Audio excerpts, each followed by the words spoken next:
She stood in front of them all, picking them apart one by one.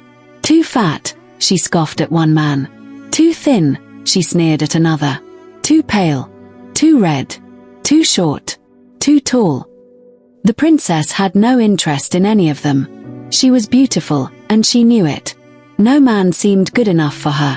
When she reached the last man in line, a strong, fine-looking one with a curl of brown hair on his chin, she hesitated. But she couldn't let herself look impressed. "I won't have you either, Whiskers," she snapped. Her father had enough. "I've tried to let you choose, but you've turned away every man. Now, you'll marry the first beggar who comes to the door." She laughed. Surely, he didn't mean it. But the very next morning, a man in ragged clothes, with tangled hair and a thick red beard, stood outside the palace singing for money. Her father ordered him inside, gave him 5 coins, and said, "She's yours now. Take her away." She screamed, she begged, but it was of no use. The man took her hand and led her away from the palace, away from everything she had ever known. As they walked, she saw grand houses, golden fields, and busy markets. "Who owns this place?" she asked, again and again. Each time, the man answered, "The king you called Whiskers." She felt sick. That could have been her life. Finally, they reached a tiny, broken-down hut. "This is our home now," he said.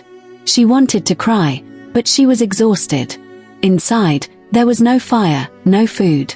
She had to help him light the fire and cook dinner. The next day, she wore an old dress and a scarf to cover her head. She tried making baskets, but the sticks cut her fingers. She tried sewing, but the needle pricked her skin. She tried selling pots in the market, but a careless rider smashed them all. Her husband sighed. "You can't do anything right. I'll find you work in the palace." So she became a kitchen maid. She scrubbed floors, carried heavy pots, and sneaked home scraps of food in her pockets. She ignored the mocking looks of the other servants. Every night, she returned to the tiny hut, tired and ashamed. One evening, the kitchen was full of excitement. The king was choosing a bride. Nobody knew who it would be. As she was leaving, the cook said, "Come peek at the party before you go." She stepped into the hall, just as the king himself walked out. She gasped. It was him, King Whiskers. "You," he said, smiling. "You must dance with me." She tried to run, but he caught her hand. The music started, and they twirled across the floor. But as she moved, the scraps of food fell from her pockets, meat, bread, puddings, scattering across the polished floor.